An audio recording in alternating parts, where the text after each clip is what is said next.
हमने previous video में आपको एमबीबीएस के प्राइवेट, गवर्नमेंट और बीडीएस कॉलेजेस के बारे में इंफॉर्मेशन दी थी।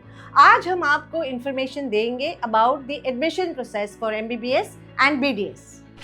अगर आप नीट यूजी क्वालिफाई कर चुके हैं और उत्तर प्रदेश में एमबीबीएस या बीडीएस एडमिशन लेना चाहते हैं तो सबसे पहले स्टेप है काउंसलिंग के लिए ऑफिशियल रजिस्ट्रेशन। इस पूरे प्रोसेस को directorate of medical education and training DMET Lucknow conduct करता है और काउंसलिंग का सारा प्रोसीजर ऑनलाइन मोड में होता है। टू बिगिन विथ आपको upneet.gov.in पर विजिट करना होता है। यही ऑफिशियल वेबसाइट है जहां आप रजिस्ट्रेशन फॉर्म फिल करेंगे। जब आप होम पेज पर पहुंचते हैं आपको रजिस्ट्रेशन लिंक दिखाई देगा, उस पर क्लिक करके काउंसलिंग फॉर्म का फर्स्ट स्टेप स्टार्ट होता है।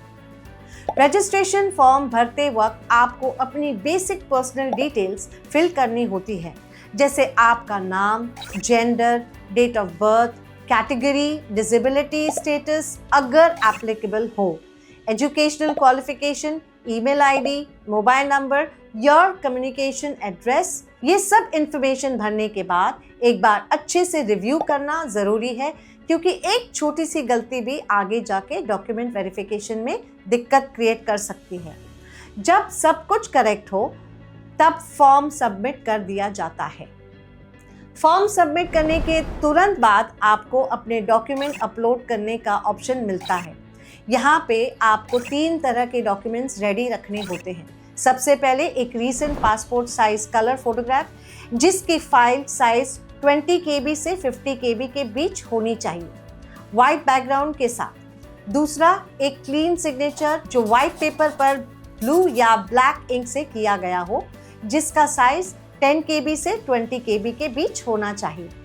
और तीसरा, आपको सारे सपोर्टिंग डॉक्यूमेंट्स जैसे category certificate, domicile proof, 10th 12th marksheets, इन सब कंबाइन करके एक सिंगल PDF फाइल अपलोड करनी होती है, जो 500 KB से ज़्यादा नहीं होनी चाहिए। फोटो और सिग्नेचर अपलोड करने के बाद एक प्रीव्यू स्क्रीन आता है, जहां आपको कंफर्म करना होता है कि इमेज प्रॉपर्ली दिख रही है या नहीं। ये भी चेक करना बहुत इम्पॉर्टेंट होता है कि कहीं फ़ोटो की जगह सिग्नेचर और सिग्नेचर की जगह फ़ोटो तो नहीं चली गई हो। अगर कुछ भी गलती हो या कुछ भी गलती दिखाई दे रही हो तो आप रीलोड कर सकते हैं। जब इमेजेस प्रीव्यू हो जाती है तब फाइनल स्टेप होता है डिक्लेरेशन। आपको एक चेक बॉक्स टिक करना होता है जिसमें लिखना होता है कि आपने सभी डिटेल वेरीफाई कर लिए हैं। उसके बाद फाइनल सबमिट बटन पे क्लिक करते हैं, आपका रजिस्ट्रेशन कंप्लीट हो जाता है। आपको तुरंत एक यूनिक रजिस्ट्रेशन नंबर मिलता है जो आपके रजिस्टर्ड ईमेल आईडी और SMS के थ्रू भी भेजा जा सकता है। इस रजिस्ट्रेशन नंबर और पासवर्ड को सिक्योर रखना बहुत ज़रूरी है, क्योंकि आगे के पूरे काउंसलिंग प्रोसेस में इसी का यूज़ होगा। इसके बाद बारी आती है एप्लीकेशन फ़ी पेमेंट की। जब रजिस्ट्रेशन सबमिट हो जाता है तो पेमेंट पोर्टल का लिंक एक्टिव होता है, जहां आपको 2000 का नॉन रिफंडेबल रजिस्ट्रेशन फ़ी पे करनी होती है। ये फ़ी सभी कैटेगरीज के लिए सेम होती है, चाहे आप जनरल हो या OBC, SC, ST या वुमेन कैंडिडेट। पेमेंट के लिए आप डेबिट कार्ड, क्रेडिट कार्ड या इंटरनेट बैंकिंग का यूज़ कर सकते हैं। एक बार पेमेंट सक्सेसफुल हो तो आपको अपना पेमेंट रिसीप्ट सेव करके रखना होता है फ्यूचर रेफरेंस के लिए। बैंक या गेटवे चार्जेस आपके ऊपर ही होंगे, तो इंश्योर करें कि आप डेडलाइन के अंदर सब कुछ कंप्लीट कर लें। अब बात करते हैं सिक्योरिटी डिपॉजिट की, जो कि अलग अलग होती है depending on the type of college. अगर आप सिर्फ गवर्नमेंट कॉलेज और डेंटल कॉलेजेस के लिए अप्लाई कर रहे हो तो आपको 30,000 का सिक्योरिटी डिपॉजिट देना होता है। प्राइवेट मेडिकल कॉलेजेस के लिए ये अमाउंट 2 लाख रुपीज़ होती है, और अगर आप सिर्फ प्राइवेट डेंटल कॉलेजेस के लिए जा रहे हो तो 1 लाख सिक्योरिटी मनी पे करनी होती है। इन सभी डिपॉजिट्स को ऑनलाइन मोड से ही एक्सेप्ट किया जाता है, और काउंसलिंग के बाद अगर आप एडमिशन ले लेते हो तो ये अमाउंट आपको रिफंड भी की जाती है। लेकिन अगर आप स्ट्रे वैकेंसी राउंड तक पार्टिसिपेट करना चाहते हैं तो एक नया 1000 रुपये का रजिस्ट्रेशन फ़ी देना होगा, चाहे आप पहले 3 राउंड्स में रजिस्टर कर चुके हो। पर गुड न्यूज़ ये है कि आपको सिक्योरिटी मनी दोबारा डिपॉजिट करने की ज़रूरत नहीं पड़ेगी। और सबसे इम्पॉर्टेंट क्लॉज जो आपको पता होना चाहिए, बॉन्ड पॉलिसी। अगर आप गवर्नमेंट मेडिकल या डेंटल कॉलेज में MBBS या BDS लेते हैं तो आपको 10 लाख का बॉन्ड साइन करना पड़ता है। इसके तहत आपको 2 साल तक कंपलसरी गवर्नमेंट सर्विसेज देनी होती है, जिसमें आपको किसी non metro government medical college में as a non PG junior resident या हेल्थ डिपार्टमेंट के प्राइमरी कम्युनिटी हेल्थ सेंटर में कॉन्ट्रैक्चुअल मेडिकल ऑफिसर बनाया जा सकता है। ये बॉन्ड पॉलिसी इंश्योर करती है कि रूरल और अंडरसर्व्ड एरियाज में डॉक्टर्स की अवेलेबिलिटी बनी रहे। तो ओवरऑल यूपी नीट काउंसलिंग का रजिस्ट्रेशन प्रोसेस थोड़ा डिटेल ज़रूर है, लेकिन अगर आप हर स्टेप ध्यान से फॉलो करते हैं तो ये काफ़ी स्ट्रेट फॉरवर्ड हो जाता है। अगर आप MBBS या BDS कोर्सेज के लिए उत्तर प्रदेश के किसी गवर्नमेंट मेडिकल या डेंटल के अंडर आपको 2 साल तक कंपलसरी गवर्नमेंट सर्विस देनी होगी। कॉलेज में एडमिशन लेते हैं तो आपको एक 10 लाख का बॉन्ड साइन करना होगा। इस बॉन्ड या सर्विस मोस्टली ऐसे एरियाज में होते हैं जहां हेल्थ केयर इंफ्रास्ट्रक्चर की ज़रूरत होती है, जैसे कि नॉन मेट्रो डिस्ट्रिक्ट्स के गवर्नमेंट मेडिकल कॉलेजेस में नॉन PG जूनियर रेसिडेंट्स के रूप में, या फिर प्राइमरी हेल्थ केयर सेंटर्स और कम्युनिटी हेल्थ सेंटर्स में कॉन्ट्रैक्चुअल मेडिकल ऑफिसर के रोल में। ये रूल्स इसलिए है ताकि रूरल एरियाज में भी क्वालिफाइड डॉक्टर्स का एक्सेस हो।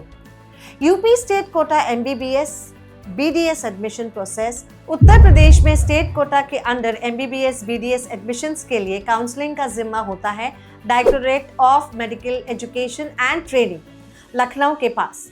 काउंसलिंग की ऑफिशियल वेबसाइट है www.updgme.in या upneet.gov.in। Counselling process. NEET 2025 result के बाद शुरू होती है काउंसलिंग, जिसमें 4 राउंड्स होते हैं, first round, second round, third round और स्ट्रे राउंड। सब कुछ ऑनलाइन मोड पे होता है। हर राउंड के लिए रजिस्ट्रेशन कंपलसरी होता है।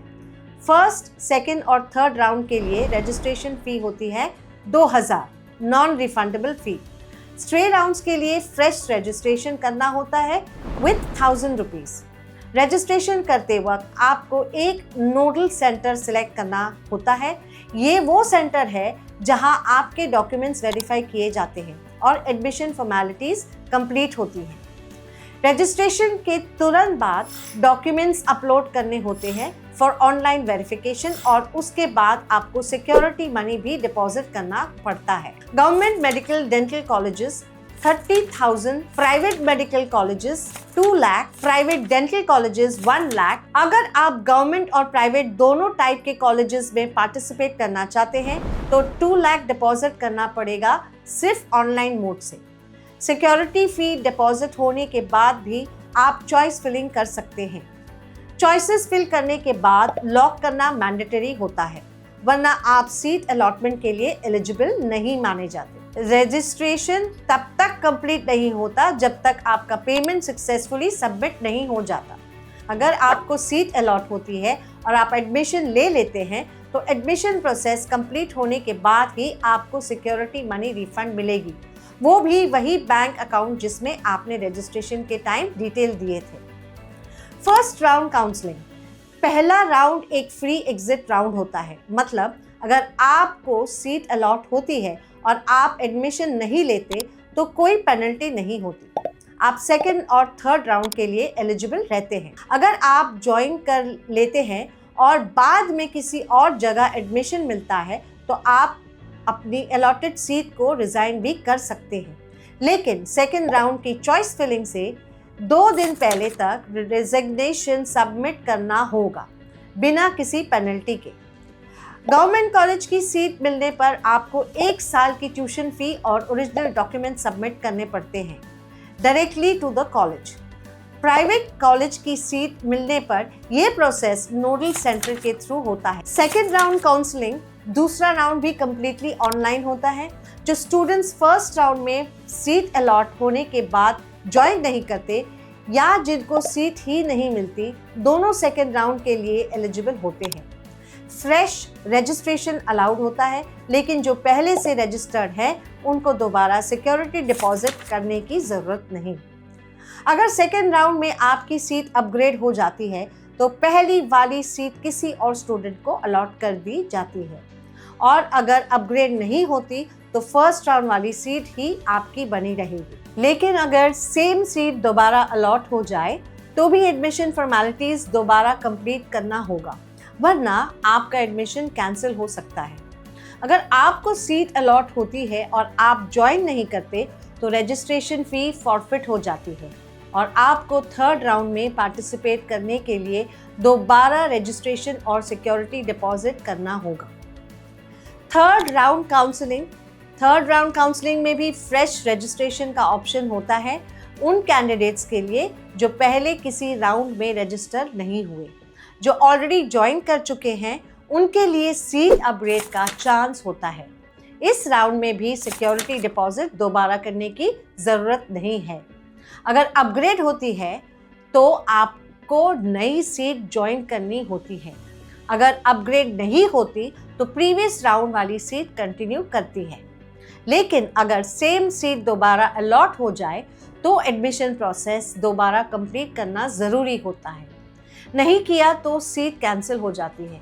जो कैंडिडेट्स अपग्रेड सीट ज्वाइन नहीं करते उनका सिक्योरिटी डिपॉजिट फॉरफिट हो जाता है। गवर्नमेंट कॉलेज केस में पूरा अमाउंट कटेगा और प्राइवेट कॉलेजेस में 50% ट्यूशन फी डिडक्ट की जाएगी। स्ट्रे वैकेंसी राउंड काउंसलिंग, ये फाइनल राउंड होता है जिसमें सिर्फ वही कैंडिडेट्स पार्टिसिपेट कर सकते हैं जिन्होंने पहले किसी सीट पर एडमिशन नहीं लिया हो या जो रिजाइन कर चुके हैं बिफोर डेडलाइन। स्ट्रे राउंड के लिए फ्रेश रजिस्ट्रेशन करना पड़ता है विद 1000 रुपीज़, लेकिन सिक्योरिटी मनी दोबारा डिपॉजिट करने की ज़रूरत नहीं पड़ती। अगर किसी कैंडिडेट को सीट अलॉट हो जाती है और वो ज्वाइन नहीं करता तो उस कैंडिडेट को नेक्स्ट ईयर के लिए डी बार कर दिया जाता है from UP NEET UG counselling. साथ ही उनका सिक्योरिटी डिपॉजिट भी फॉरफिट हो जाता है। अगर आप यूपी या किसी भी स्टेट में एमबीबीएस एडमिशन के लिए सीरियस हैं तो काउंसलिंग के हर स्टेप पे क्लैरिटी और सही गाइडेंस होना बहुत ज़रूरी है। कंफ्यूजन, डिले या गलती की कोई जगह नहीं है, क्योंकि एक रॉन्ग डिसीजन आपके सपने को 1 साल पीछे ले जा सकता है। ऐसे में ओनली एजुकेशन आपका ट्रस्टेड पार्टनर है।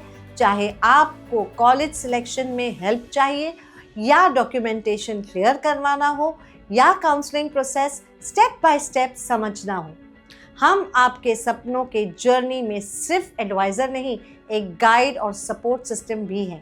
अगर ये वीडियो हेल्पफुल लगा तो लाइक ज़रूर करें और ऐसे ही ऑथेंटिक काउंसलिंग कंटेंट के लिए चैनल को सब्सक्राइब करें।